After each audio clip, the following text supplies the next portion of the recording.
नमस्कार दोस्तों।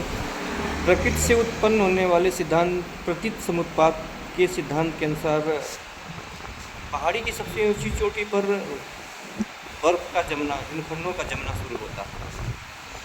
हिमखंडों से ग्लेशियर का निर्माण होता है और ग्लेशियर से जब बर्फ पिघलती है तो आगे जलधारा जल स्रोत जो आगे बढ़ती है, उसी जलधारा जल स्रोत को गंगोत्री के नाम से जाना जाता है। ये जब ये जलधारा प्रबल रूप से पहाड़ों को चीरते हुए आगे बढ़ती है तो मंदाकिनी और अलकनंदा नदियों का इसमें समागम होता है, इसमें संगम होता है। इसके बाद जैसे ये मैदानी रूपों में आगे बढ़ती है, ये विकराल रूप धारण करती है। इसके बाद इसको गंगा के नाम से जाना जाता है, जिसे हम लोग गंगा के नाम से जानते हैं। ये गंगा नदी जब समुद्र के करीब पहुंचती है, बंगाल की खाड़ी की तरफ, तो ये कई धाराओं में विभक्त हो जाती है। हुगली और पद्मा नदियों में विभक्त हो जाती है इसकी जलधाराएँ।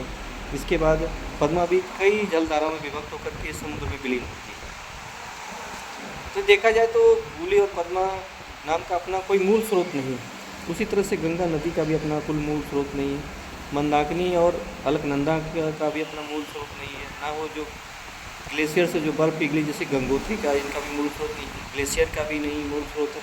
सब आगे चल कर के प्रकृति से उत्पन्न होने वाली जो प्राकृतिक समुत्पाद का नियम है, वहाँ पे वो काम कर रहा है। प्रकृति सबसे पहाड़ की ऊंची चोटी को वहाँ पे हिमखंड का जमना होता है। इसके बाद सब क्रियाएँ प्राकृतिक रूप से होती चली जा रही हैं और उसका नाम परिवर्तित होती चला जा रहा है। उसी तरह से स्तूप, चीवरधारी पुरुष, साधनारत पुरुष, पीपल पत्रों की सभ्यता जो 5000 सालों पहले, ईसा से भी 5000 सालों पहले विलुप्त हो गई थी, उसी प्रकृति की सभ्यता संस्कृति को तथागत बुद्ध ने अपने सत्य, अहिंसा, करुणा से पुनर्जीवित किया और बहुजनों की मुक्ति के लिए अष्टांगिक मार्ग और पंचशील सिद्धांतों को लेकर के भारतीय समाज में एक बौद्ध धम्म रूपी विशाल गंगा का एक दर्शन कराया, जो आगे चल कर के थेरवाद, महायान जैसी परंपराओं में आगे चल कर के विभाजित हुई, उनका परिवर्तित रूप। तो देखा जाए तो उनका भी मूल स्रोत इसी तरह से प्रकृति से उत्पन्न वाली वो संस्कृत हो सकता थी, जिसको तथागत बुद्ध ने, तथागत गौतम ने अपने अष्टांगिक मार्ग और पंचशील सिद्धांतों से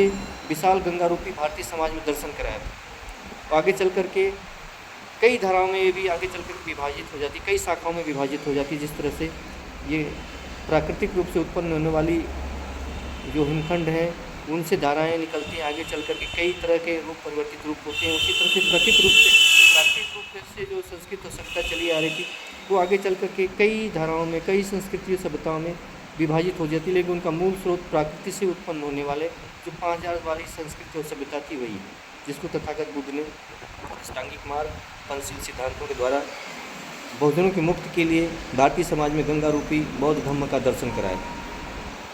आगे चलकर थेरवाद, महायान जैसी परंपराओं में विभक्त हुई। इसके बाद बहुत सारी परंपराएं, रूढ़िवादी परंपराएं, पाखंड, विश्वास पाखंड का जो आज हम जिसके बारे में बात करते हैं, उनकी भी अपना कोई मूल स्रोत नहीं है, वो भी परिवर्तित रूप हैं जो प्रकृति से उत्पन्न वाली संस्कृति और सभ्यता का है। तो आपकी इस पर क्या प्रतिक्रिया है, जरूर बताएं। नमो बुद्धाय। जय भीम, जय भारत, जय संविधान साथियों।